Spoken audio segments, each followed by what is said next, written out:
Eu quero ler um salmo que a vida inteira sempre me acompanhou e me fez um bem enorme ao coração, todos os dias da minha vida. E eu posso dizer todos os dias da minha vida, porque eu fiquei apenas 18 anos da minha vida sem ler este salmo para mim.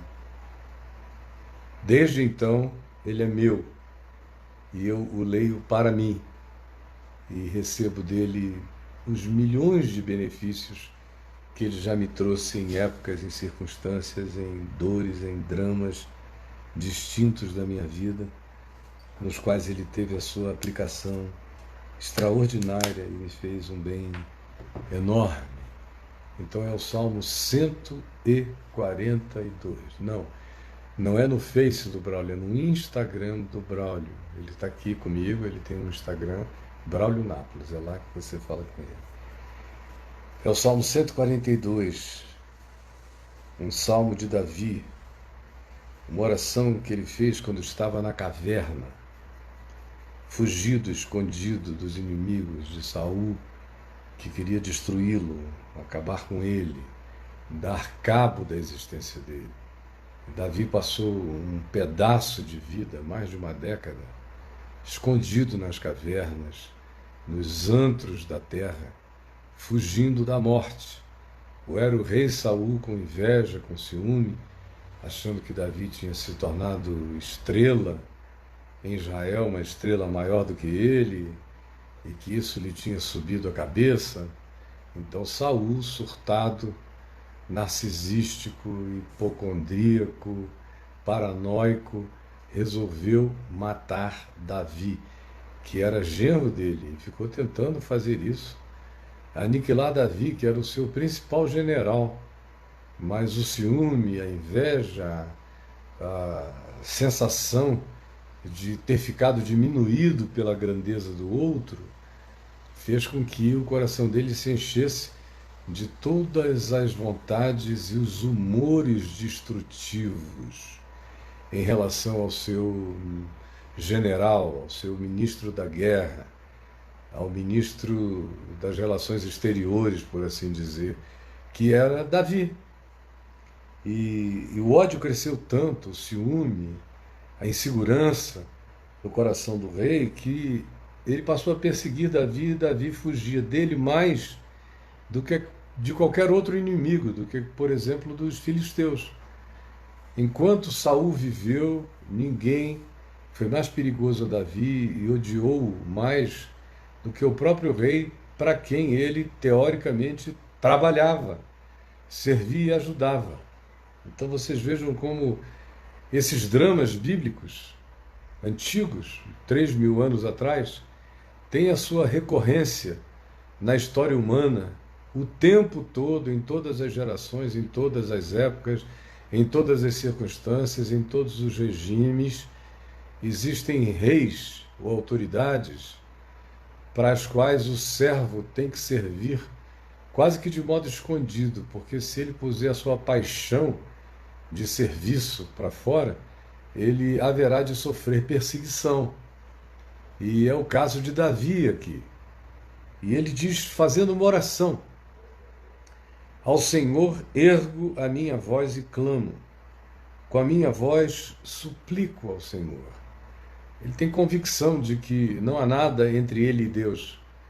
O rei poderia querer matá-lo, mas ele sabia que o Rei dos Reis o ouvia. Então, quando você tem homens poderosos querendo destruir você, mas você tem confiança naquele que reina sobre tudo e sobre todos, a sua atitude em relação à perseguição, à opressão, sempre será diferente, como Davi manifestou a vida inteira. Ele é um dos maiores mestres de resposta à perseguição que a Bíblia apresenta. E é um dos indivíduos mais enrijecidos pelo fato de ter sido abominado a quem servia e de ter uma vida tão polimorfa, tão exuberante, que provocava ciúme em todos os lados. Era homem de guerra, estrategista general, poeta, profeta, gestor, habilidosíssimo em todas as artes da luta e da defesa, bonito, charmoso, tocava e cantava e compunha. Então, para o rei Saul, que se comparava com ele, dizia: como é que eu vou alcançar? Só falta a ele o reino, porque no mais, o povo todo diz: Saul matou 1000, mas Davi matou 10.000. O povo todo considera que ele é superior a mim. Ele tem uma avaliação absolutamente superior a mim. E o odiava por causa disso. Mas ele diz: ao Senhor eu ergo a minha voz e clamo, a minha voz, com a minha voz, suplico ao Senhor.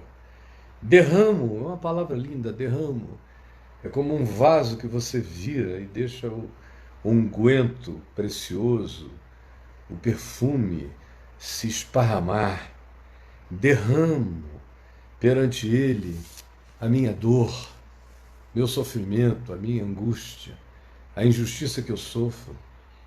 À sua presença exponho a minha tribulação, apresento diante dele a injustiça que me circunda, que me oprime, que me devasta e que é tão perversa, que é tão injusta, que é tão pessoal, que é tão sem base. Não fiz nada a esse homem, só estou tentando ajudar. Por que de repente ele me odeia tanto?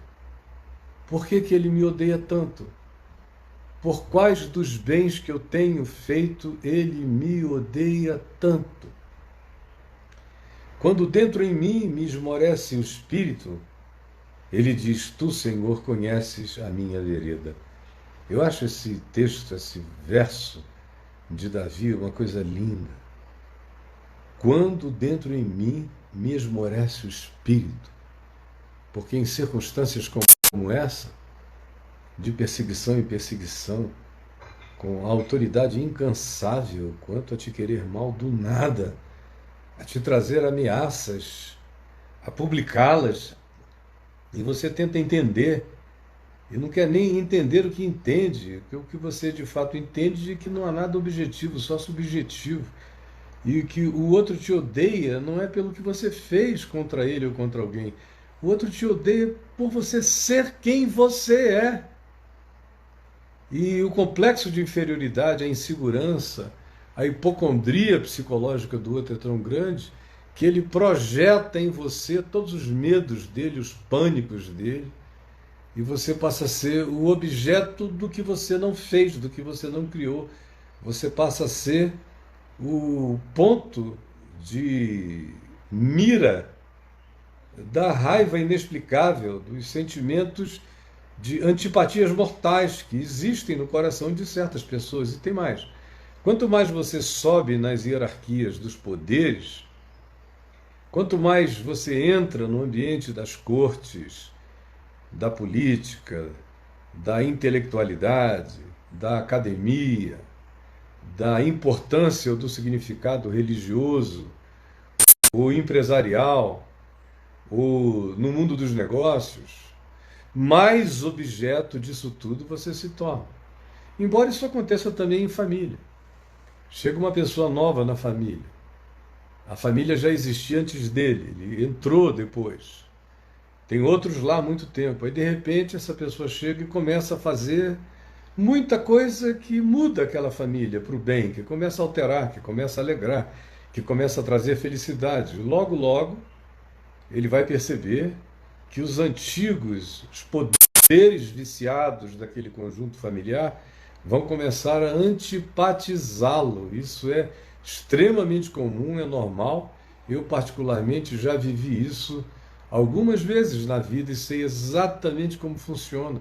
Aliás, em cada um dos ambientes que eu mencionei aqui, deles todos eu tenho vasta experiência e sei como funciona esse espírito da inveja que, não tendo pretexto objetivo contra você, se transforma num ódio gratuito, numa antipatia inexplicável contra a sua vida. Então ele prossegue e diz: quando dentro em mim me esmorece o espírito, porque viver com isso dá um cansaço, dá um desânimo. Dá uma vontade de chutar o balde, dá uma vontade de dizer, para mim chega. Você nunca teve nada na vida parecido com isso, nem que seja bem pequeno, do tamanho das relações cotidianas que você existe.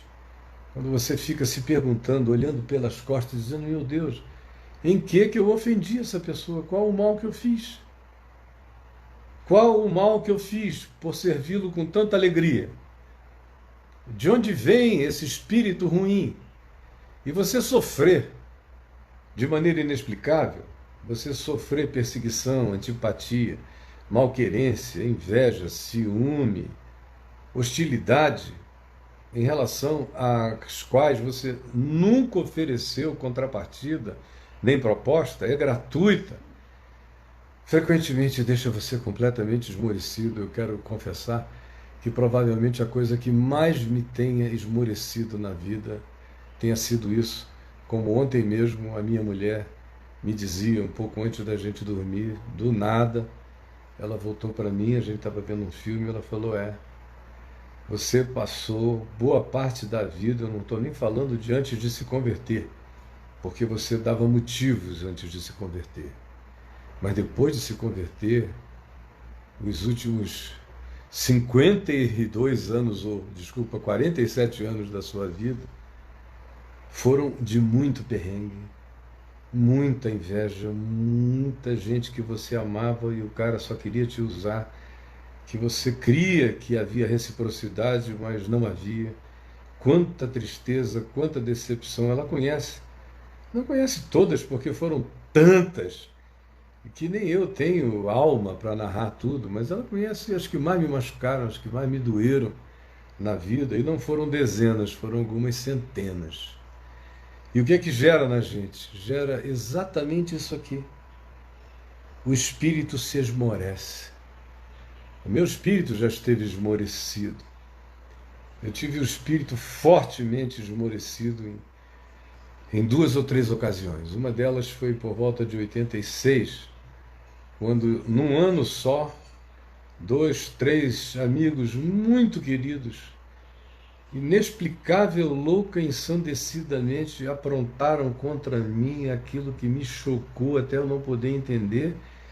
2 deles depois tiveram a honestidade de me explicar o que tinha acontecido com eles, mas tem um outro que disse que eu iria carregar essa angústia o resto da vida, porque ele não iria me contar. Na realidade, ele voltou e disse, você não fez nada, quem fez fui eu, mas eu joguei na tua conta, na presença da minha mulher e dos meus filhos, tudo que eu fiz, e eles não podem saber que eu fiz, porque se eles souberem, eles me deixam, a minha mulher me abandona. Então, é uma conta que você vai ter que carregar na minha casa para o resto da sua vida. Aí, gente, dá um esmorecimento no espírito que não tem tamanho. Você passa a carregar o que não é teu, atribuído a você, por caprichos, por subjetividades, por doenças da personalidade, da fragilidade de almas narcisísticas que não suportam enfrentar ou ficar do lado de ninguém que elas julguem que a elas seja superior, como Saul julgava que em relação a ele Davi fosse extremamente superior. Aí quando vem essa história, e Davi começa a fugir, de gruta em gruta, de caverna em caverna, 1 ano, 2 anos, 3 anos, 5 anos, 7 anos, 8 anos, 9 anos, 10 anos, 12 anos, vão nascendo filhos a ele no meio dessa peregrinação, e toda vez que ele pensava que o rei tinha se acalmado, porque tinha 1 mês de silêncio, 2 meses, sem nenhuma perseguição, lá vinha o tropel dos cavalos da morte do rei, descobrindo onde ele estava e vindo contra ele. É um fardo insuportável. Vocês sabem que cansa demais. E ele diz, quando dentro em mim, nessas horas, nesses tempos, me esmorece o espírito, então tu conheces a minha vereda. Isso é que é lindo. Quando meu coração entra nesse estado de esmorecimento, de desistência, de falência, de cansaço, nessa hora, mais do que em qualquer hora, tu conheces as minhas veredas. Tu acompanhas o que está acontecendo. É quando Ele diz: tu me conheces? Conheces a minha vereda? Mas na realidade o que ele está dizendo é que nessas horas Deus nunca esteve tão próximo dele, tão íntimo dos detalhes do caminho dele, das pedras no caminho. Ele conhece, ele se solidariza, ele anda junto, ele é o Paráclito, como Jesus disse acerca do Espírito Santo, é aquele que caminha contigo, é aquele que caminha ao lado. Eis que eu estou convosco todos os dias, é o Paráclito, é o caminhante que conhece a minha vereda, que anda comigo. Então, quanto mais atribulado, mais verdadeiramente autoexposto eu me torno diante de Deus e de mim mesmo. Porque a tribulação me revela quem eu sou, a tribulação mostra o meu coração, a tribulação mostra o que eu carrego na alma. Não é o afago, não é o tempo dos prazeres, nem dos privilégios, nem das bonanças que mostra quem eu sou. É a tribulação que bota para fora de mim quem eu sou, dando a impressão de que Deus está me conhecendo, mas na realidade, Deus, eu sou um flagrante diante de Deus. A tribulação faz com que eu mesmo saiba o que está dentro de mim e que de outra feita fica oculto em mim nos tempos das brisas e das facilidades, mas no tempo do vento quente oriental que sopra do deserto e da angústia da sequidão e da vontade de desistir, é nessa hora que sai pela boca a verdade do nosso próprio coração e a gente tem a chance de se conhecer. Como diz Moisés, ou aquele que escreveu aquela parte do Deuteronômio, com certeza não foi Moisés mesmo, mas o escriba judeu que escreveu, que narrou, os muitos escribas que narraram as histórias contidas no livro de Deuteronômio, que é um livro de repetições, ele diz de maneira maravilhosa que o Senhor falou a Moisés e falou a Israel que quando o conduziu pelo deserto por 40 anos, fez isso para que Israel se conhecesse.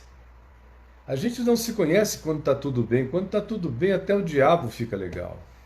A gente se conhece na hora da falência, da repetição, da recorrência, do tédio, da quarentena de 40 anos rodando em volta, sem ir a lugar nenhum, sem progresso, sem linha reta, sem conquista, sem projeto.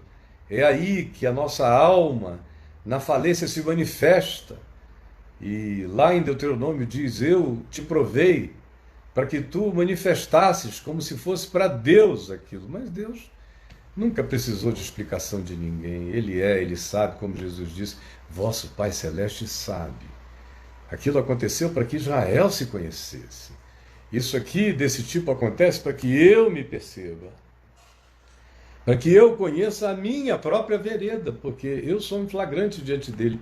Eu só preciso aprender a me flagrar, a me enxergar, a me discernir, a me perceber, a conhecer meus limites, a conhecer minhas fragilidades, a conhecer os nervos expostos da minha alma, pelos quais eu me deixo sensibilizar tão intensamente a ponto de desistir e de cansar profundamente. Então ele prossegue e diz: no caminho em que eu ando, me ocultam armadilhas. É uma experiência que muitos de nós já tivemos, de que jogam casca de banana, dizem coisas só para ver o que você diz em resposta, advogam teses nas quais eles não creem, mas sabem que você crê, só para você concordar e depois eles te pegarem dizendo: você concorda e você falou isto. Há muita insinceridade à nossa volta, para todo lado. Acontece até no casamento, eu vejo o tempo todo maridos botando casca de banana para a mulher, mulher colocando para o marido, para pegar o cara numa incoerência, numa incongruência. No caminho em que ando me ocultam armadilhas. Olha, Senhor, à minha direita, aqui vê, pois entre os que são meus amigos, que supostamente estão à minha direita, são os mais chegados, conforme uma expressão da antiguidade, o colocar à direita era colocar os mais chegados, os mais honrados, os mais críveis. Olha à minha direita e vê, pois não há quem me reconheça. Até os que eu penso que são meus, são íntimos, não sabem quem eu sou, não querem me conhecer, me desconhecem por deliberação. Nenhum lugar de refúgio eu encontro, nem entre os meus próximos, nem na família, nem entre os amigos. Eu ando vigilante. Não há ninguém que por mim se interesse de verdade, para dizer, não, ele precisa de ajuda, eu vou me empenhar a favor dele.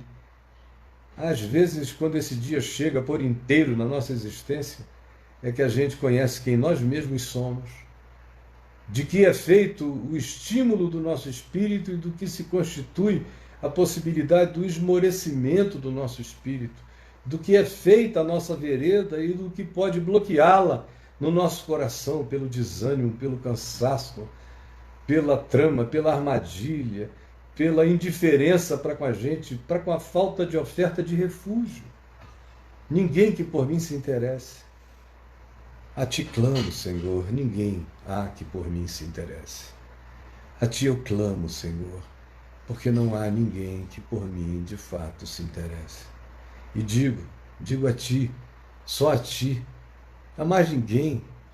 A quem mais devo eu dizer, se não há ninguém que olhando para mim não tenha apenas algum tipo de interesse, ou de pensamento, ou não veja em mim uma commodity, uma moeda de troca, para me entregar ao rei, para me entregar aos inimigos, para me entregar a quem quer que seja, eu virei apenas um procurado, alguém em quem o valor não existe para o bem, só como moeda de troca, para aqueles que carregam no coração o espírito da traição.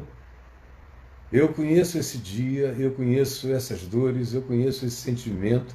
Eu não estou lendo um salmo que Davi escreveu, eu estou lendo um salmo que eu vivi muitas vezes, que conheço todo, mas também conheço aquele a quem Davi diz, a ti clamo, Senhor.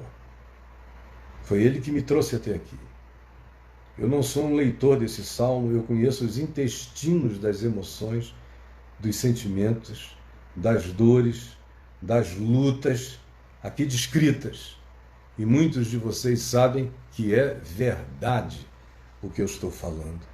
E o que eu estou falando como verdade é que na traição, na ausência, no desinteresse, na indiferença, na distância invejosa, amargurada, magoada, machucada, daqueles cujos espíritos são dominados pela mediocridade, pela comparação e por atitudes de tristeza em relação a qualquer que seja a sua experiência de vitória na vida, quando você conhece bem isso, ou você conhece a Deus, ou você está sozinho e perdido, porque eles vão te pegar, eles vão te achar na caverna e vão te comer vivos.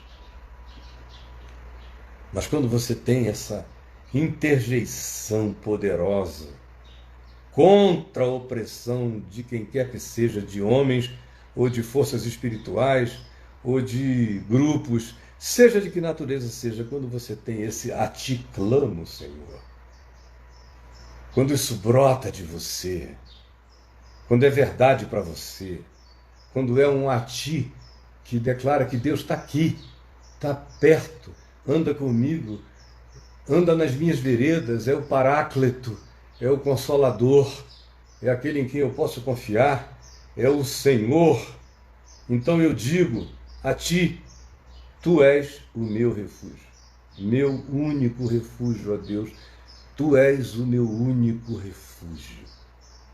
Tu és o meu quinhão, tu és a minha porção, tu és a minha parte, tu és a minha herança, neste mundo, na terra dos viventes. Meu recurso todo está em ti, vem de ti, eu não tenho outros recursos. Tu és o meu único refúgio. Eu não estou refugiado na caverna, eu estou refugiado nas asas do Altíssimo. Tu és o meu único refúgio. Atende o meu clamor. Porque a gente cansa e precisa de refrigério, precisa de alívio, precisa de férias da maldade, precisa de uma ilha, precisa de um sopro. Precisa, todo mundo precisa. Você precisa. Eu preciso. Davi precisava. Tu és o meu refúgio, o meu quinhão na terra dos viventes, atende o meu clamor. Pois me vejo muito fraco. Me vejo muito fraco e essa é a realidade que a gente precisa admitir. Não adianta ficar dando uma de super-homem para Deus, Ele conhece as tuas veredas. Ele conhece o teu coração. Ele sabe que você está muito, muito, muito fraco. Fraco emocionalmente, sentimentalmente, sensorialmente, psiquicamente, espiritualmente. Ele sabe que você precisa de férias da maldade para retomar o fôlego, para reconstituir seu ser. Tem alguém dizendo aqui, nós somos os dois, Saul e Davi. Meu filho, você só fala por você. Pode haver ambivalência em você de ser Saul e de ser Davi, você precisa se tratar. Porque no meu coração, com toda honestidade diante de Deus, eu não conheço nem um dia de Saul na minha alma. Sem nenhuma jactância, com todo quebrantamento, eu nunca andei perseguindo ninguém, tramando contra ninguém, botando laço para ninguém, desejando a queda de ninguém, torcendo contra ninguém. Agora você que disse, em nós existe Saul e Davi, está precisando de tratamento. Você precisa passar por Romanos 7, porque tem um Saul vivo e perverso em você, e um Davi que nas horas de auto-vitimização se esconde. Mas essa não é a saúde humana, essa é a sua doença, essa é a sua dor, precisando de ajuda e tratamento. Porque eu só preciso de um Davi dentro de mim, e Davi já é complexo demais para ser tratado em mim. Eu não preciso de um hipocondríaco com vontade de matar ninguém, habitando ambivalentemente a minha alma, para mim chega. Clamo ao Senhor, Tu és o meu refúgio, és a minha porção, atende o meu clamor, pois me vejo muito fraco. Essa capacidade de se ver fraco, de se apresentar a Deus dizendo, os outros podem até pensar que eu aguento tudo, mas Tu sabes que eu tenho os meus limites. Eu posso ter uma rigidez mais desenvolvida do que a da maioria, mas Tu sabes que chegam e existem horas nas quais o meu cansaço é tão grande, a vontade de desistir, a fraqueza é enorme, que o meu sentido de ser se enfraquece. Por isso ele diz, eu me sinto.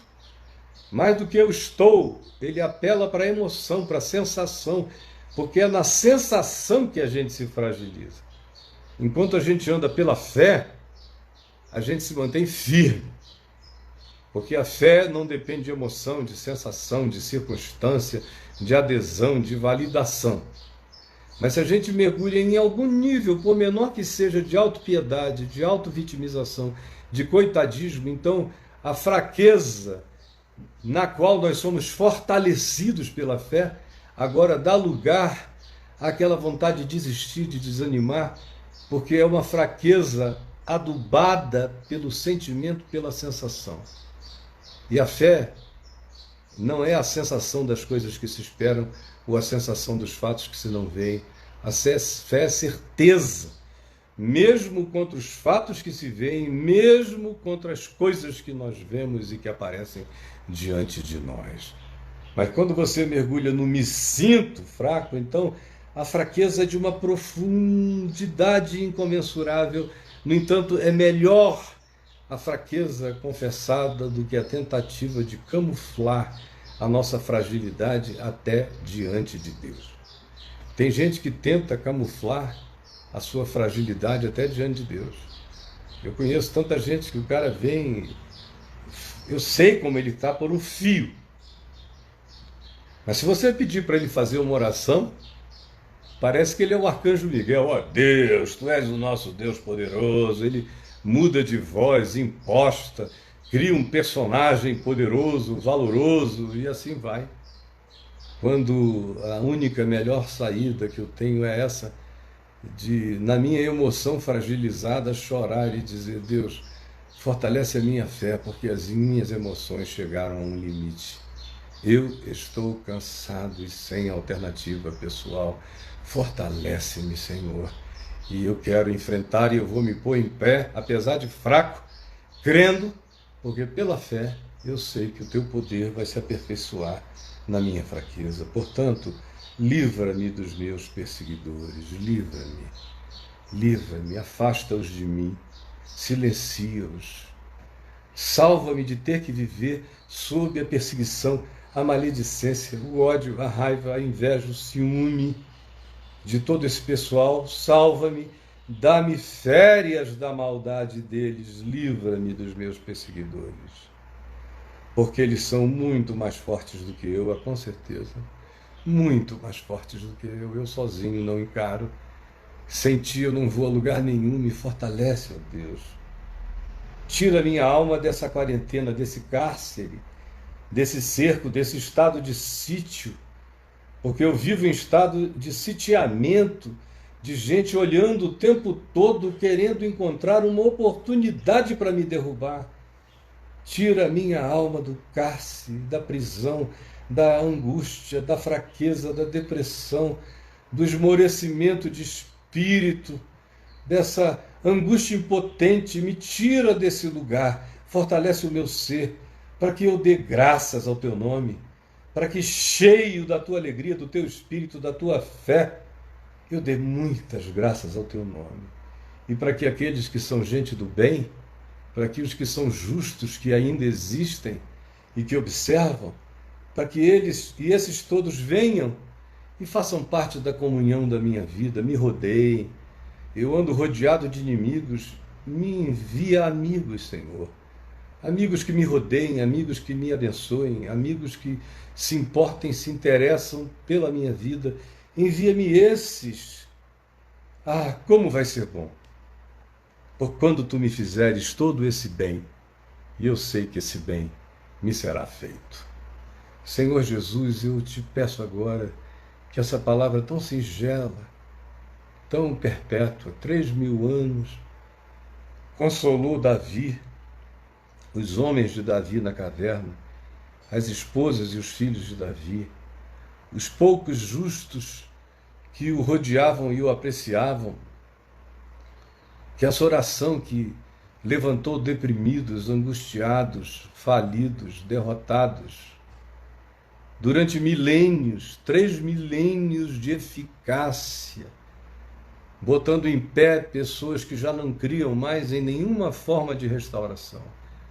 Que essa palavra viva, eficaz, verdadeira, que essa oração da alma, que essa oração visceral, que essa oração impotente, que essa oração sincera, que essa oração por graça, que essa oração humana e divinamente humana na sua fragilidade e na sua confiança, produza mais uma vez, como tem sido durante milhões de vezes, a eficácia consoladora, libertadora, fortalecedora no coração de cada pessoa que esteja aqui comigo dizendo amém. Eu creio, eu tomo posse, eu vou aprender, porque essa não é só uma oração para orar, é uma oração para viver, é uma oração para aprender, é uma oração para dar passos sobre ela todo dia, outra vez e outra vez. É o que eu te peço, em teu nome, Jesus. Amém e amém.